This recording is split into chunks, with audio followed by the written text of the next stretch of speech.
Bienvenue à ce grand forum qu'organise l'AMCHAM avec le support de l'ambassade américaine.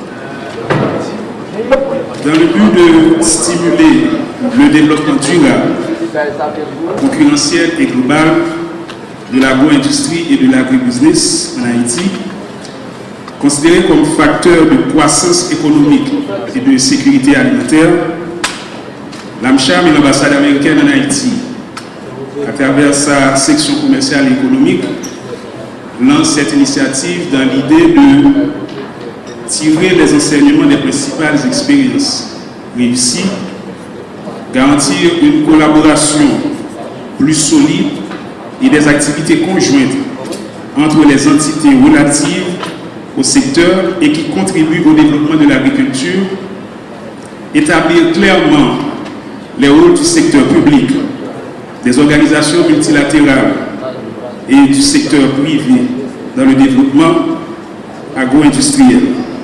De ce fait, les États-Unis, à travers des organismes de développement comme l'USAID, considérés comme un partenaire stratégique pour Haïti, apportent souvent des assistances techniques et se fait comme outil de promotion en invitant des compagnies américaines à investir dans le secteur agricole haïtien.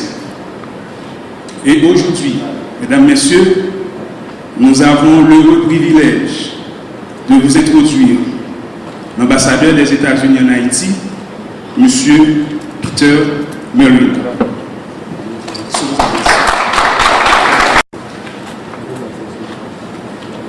Monsieur le ministre de l'Agriculture, Monsieur Philippe Armaud, AmCham members, mesdames et messieurs,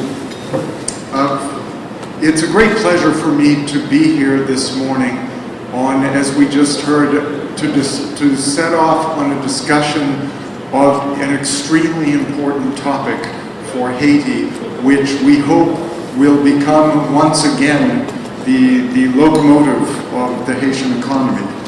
So I'd first like to thank AmCham and all the panelists for their participation in today's forum.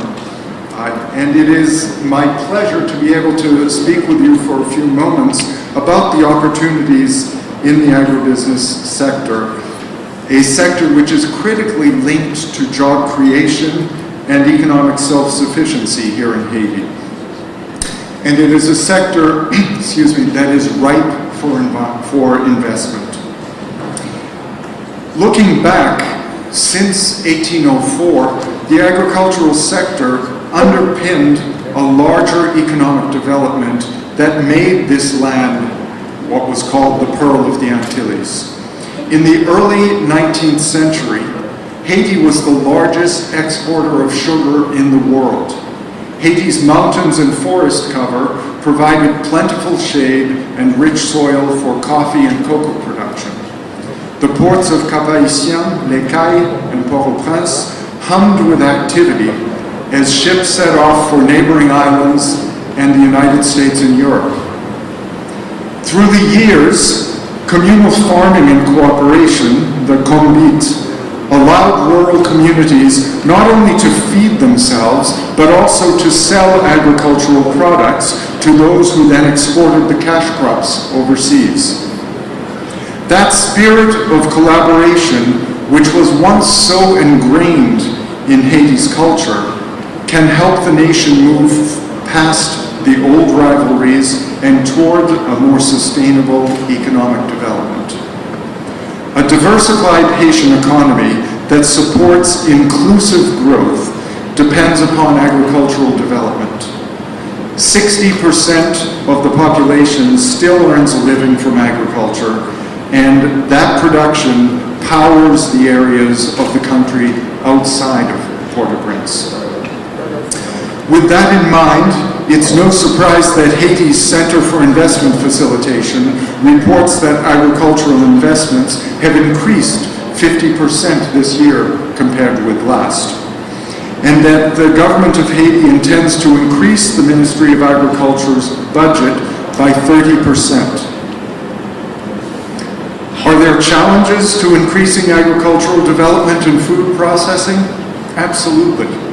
Haiti still has to resolve issues related to land tenure security and needs a trade and customs policy that fosters regulated commerce between Haiti and its neighbors.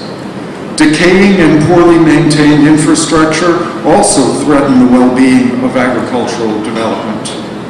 Still, the sector provides significant opportunities, particularly in the mango, cocoa, and corn transformation industries. Last year, Haiti successfully organized its first agricultural free trade zone, and 3,000 farmers are now employed through this investment. Investors and lenders, agronomists and policymakers, farming co-op organizers and planters must continue to collaborate and strengthen the sector. Today, the U.S. Embassy and AmCham are pleased to bring together some of these key players in the spirit of collaboration because we know that large-scale agricultural production is one of the quickest tools for job creation. In the mountains of Fursi and Séguin, one can still see the convicts at work.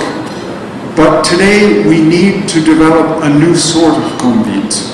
We need to harmonize cooperation between the Haitian private sector and the Haitian government. The United States government supports these efforts through multiple programs ranging from USAID's $360 million portfolio of economic growth assistance that includes support to the broad range of agricultural value chain actors. We do that, but we also work on producing and supporting efforts with Animal Plant Health Inspection Service, which is called APHIS, to help Haitian agribusiness export to the United States. Through all of these efforts, we believe this work and the work of all of you here today will support Haiti's ability to create jobs and become agriculturally and economically self-sufficient. Together, we can show that Haitian agribusiness is ripe for investment. I hope all of you engage in frank and fruitful discussions over the coming forum, and I wish you the best of luck. Thank you very much. Dans le cadre de la mise en œuvre du plan triennal de relance agricole, PITRA, élaboré par le ministère de l'Agriculture, des Ressources naturelles et du Développement rural, notamment la composante 2, orientée vers l'agrobusiness, des objectifs clairs et précis ont été établis. Renforcement des capacités des bénéficiaires sur le plan technique, organisationnel et commercial, promotion de la création d'initiatives privées et de systèmes d'assurance agricole, développement de paquets technologiques. Pour atteindre ces objectifs, l'unité de promotion des investissements dans le secteur agricole, UPISA, a été créée pour rendre le secteur agricole attractif à l'investissement privé. Sur ce, nous appelons le ministre de l'Agriculture, son Excellence Lionel Balou.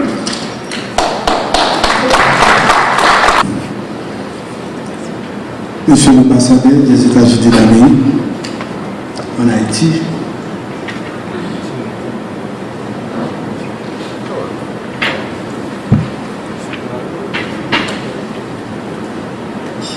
Monsieur le représentant des chambres de commerce Haïti, Madame, Messieurs, les représentants de la société civile, Mesdames, Messieurs, les représentants du secteur des équipements, Madame, Messieurs, les représentants du secteur de la finance, Mesdames, Messieurs, les représentants du secteur bancaire,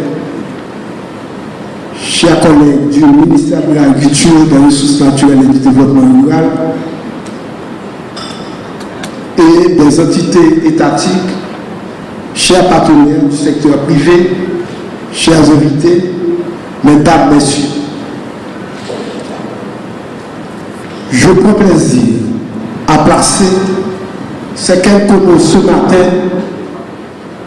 dans le cadre de ce forum pour parler de la nouvelle orientation que se donne le ministère de l'Agriculture, des Ressources naturelles et du Développement rural depuis ces 3 dernières années.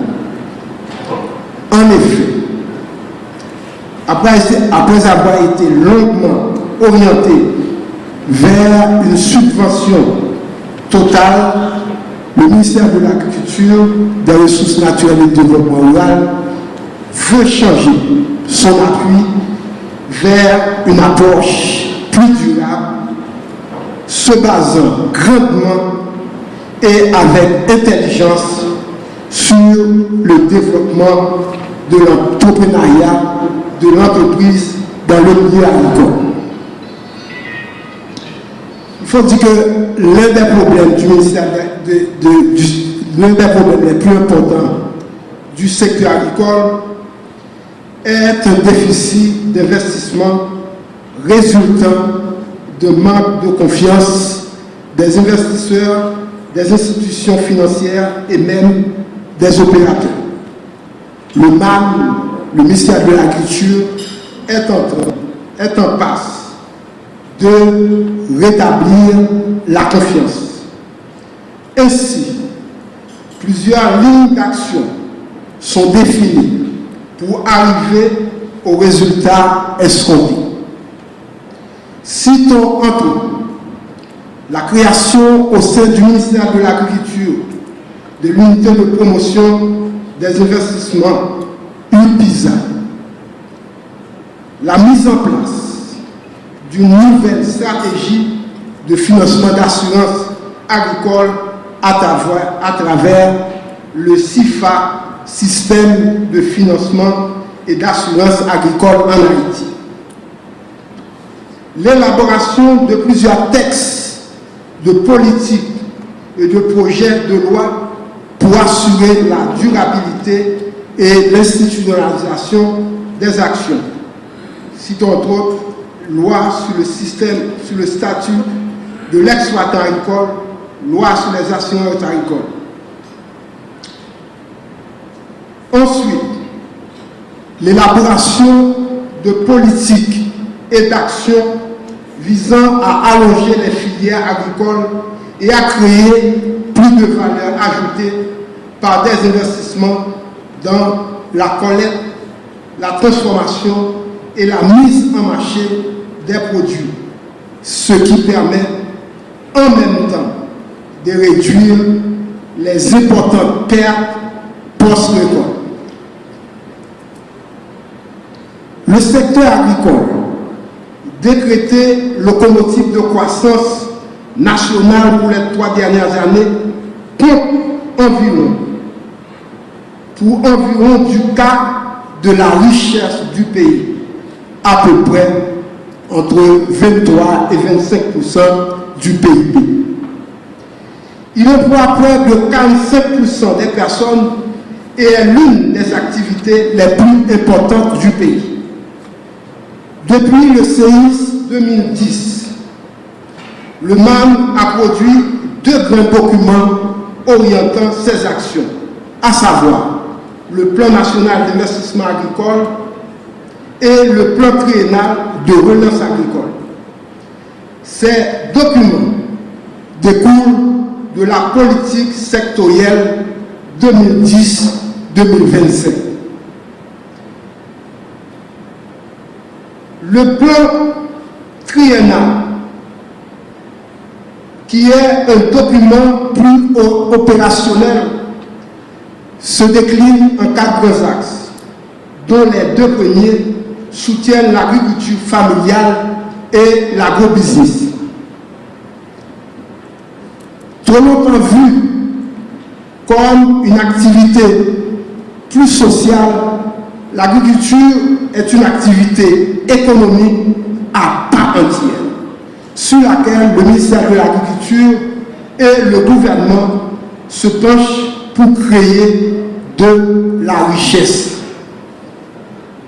Pour ce faire, le ministère de l'Agriculture se donne des outils nécessaires comme le CIFA, qui travaille à la refonte des systèmes de crédit dans le milieu agricole et l'introduction de l'assurance pour les entrepreneurs et producteurs et aussi la création de l'unité de production des investissements dans le secteur agricole UPISA. Cette structure, en place depuis 2 ans, a déjà accompagné des investissements de l'ordre de plus de 300 millions de dollars américains. L'intérêt grandissant des entrepreneurs pour le secteur agricole est très encourageant. Le MAN reconnaît ne pas pouvoir agir seul. Et conscient de cela, il ne cesse de rechercher des synergies avec les autres entités de l'État comme le ministère de l'économie et des finances, le ministère du commerce, le ministère du tourisme et des institutions et des interventions créatrices, sans oublier le FDI, le CFI et j'en passe. Le secteur privé est un partenaire incontournable pour créer plus de richesses à partir du secteur agricole. Cette dynamique pousse le ministère de l'Agriculture à revoir le statut de l'agriculteur pour lui permettre de profiter des avantages existants pour un épanouissement en tant qu'entrepreneur et celui du secteur tout entier. Je ne peux que saluer ce forum sur l'agro-industrie qui nous réunit ce matin au Montana. Le thème, et aussi le thème est bien évocateur, pour une croissance de la production agricole et de l'industrie de transformation en Haïti.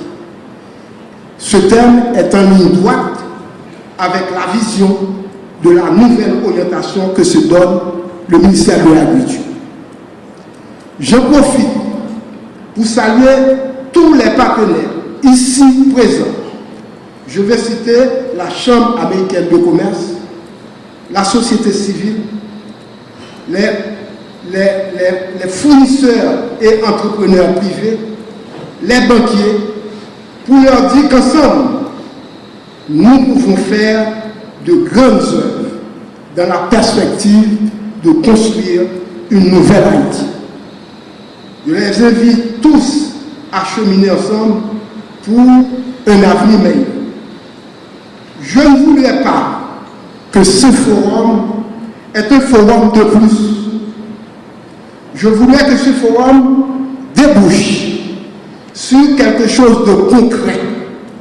En ce sens, je propose aux organisateurs, en particulier l'ambassade des États-Unis d'Amérique, la Chambre de commerce, les chambres de commerce et les partenaires du secteur de se mettre ensemble pour attirer plus d'investisseurs dans le secteur qui a tant besoin de fonds frais pour son émancipation.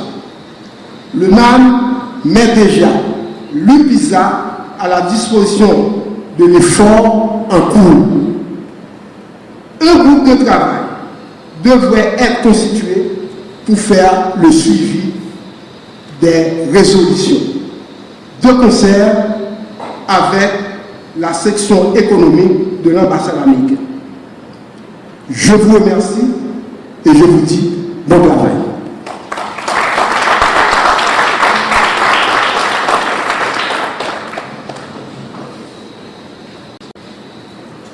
L'AMCHAM, qui est l'épine dorsale de cet événement, se considère aux yeux de tous comme outil stratégique pour faire la promotion des partenariats innovants. Donc, nous appelons le président de l'AMCHAM, M. Philippe Armand.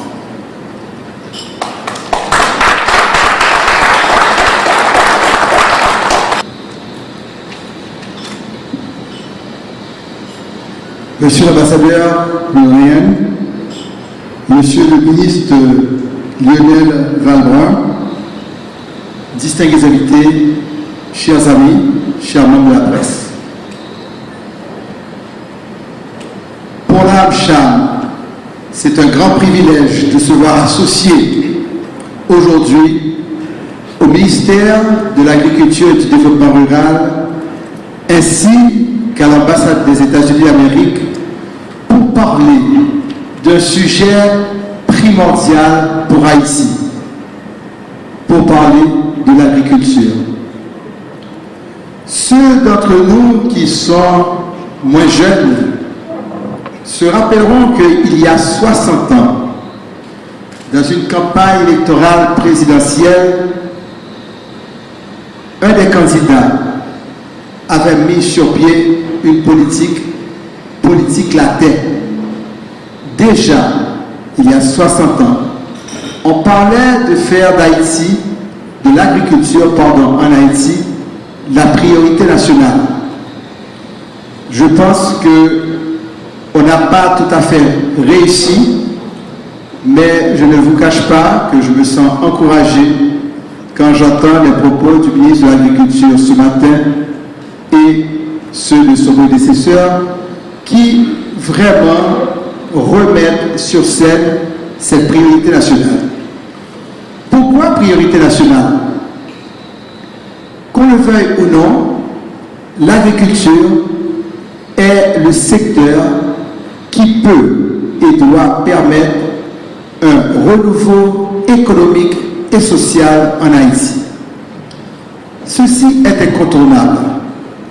Pourquoi? Sans l'agriculture, on ne pourra pas arriver à baisser le coût de la vie.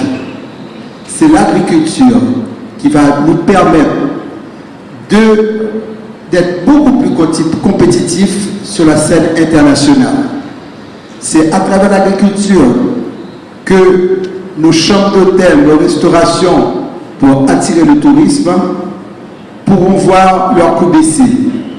Nos voisins dominicains ont réussi leur victoire dans le tourisme grâce à l'agriculture, parce que ceci leur a permis d'avoir des coûts de revient très compétitifs dans la région. On parle de sous-traitance, encore une fois. Comment voulez-vous avoir une main-d'œuvre compétitive si le coût de la vie pour cette main-d'œuvre est trop élevé par le coût de sa nourriture? Il n'y a pas de doute qu'il faut vraiment penser à l'agriculture également pour l'assainissement de notre population. C'est sûr et certain qu'avec une agriculture saine, notre population sera mieux nourrie et vraiment notre population vivra mieux. L'agriculture aujourd'hui est malheureusement un point que nous n'avons pas mis assez à l'avant-scène. Et je me fais un honneur et un plaisir au nom de la Chambre de commerce américaine en Haïti de dire que nous voulons nous engager aux côtés de nos partenaires du ministère de l'Agriculture et du Développement rural à faire de l'agriculture un secteur qui réussisse mieux qu'il ne l'a été par le passé. Évidemment, ceci ne s'arrête pas là. Il faut penser également aux banques de développement qui doivent supporter l'agriculture. C'est sûr et certain qu'on ne peut pas réinventer la roue.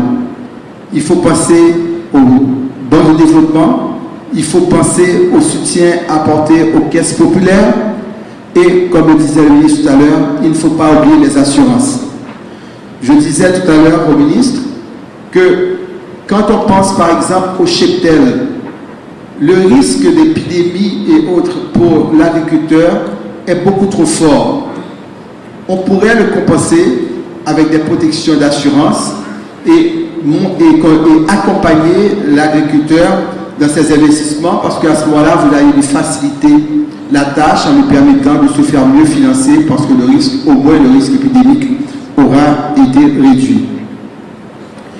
L'agriculture ne peut se développer non plus si nous n'adressons pas le problème des droits fonciers. Il faut vraiment que nous pensions à formaliser. On parlait dans un gouvernement précédent de réforme agraire. On a parlé ça, moi j'entends parler de ça depuis plus de 50 ans, la réforme agraire en Haïti. Il faut y arriver, malheureusement c'est un sujet politique très délicat, mais il va falloir que nous y arrivions de manière technique et professionnelle. D'autres pays l'ont fait avant nous, et pourquoi pas nous? Il faut également que nous pensions à l'environnement. Passer à l'agriculture sans penser au reboisement de notre pays, c'est laver main sur la terre.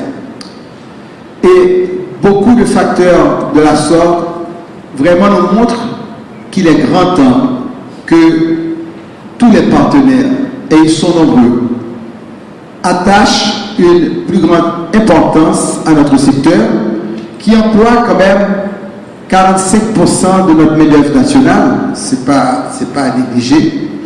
Et nous saluons déjà le secteur privé présent ici dans cette salle et le secteur privé qui montre son engagement et voulant s'engager non seulement dans l'agriculture, mais par voie de conséquence dans l'agro-industrie qui va nous permettre vraiment d'aller plus vite et beaucoup plus loin.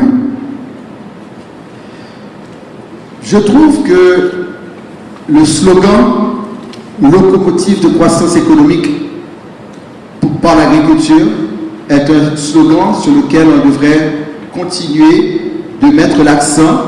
C'est un slogan qu'on doit travailler à rendre dans les faits, et nous voulons nous associer, comme le ministère nous le permettra, pour faire de l'agriculture et de l'agro-industrie un succès national et un sauvetage national.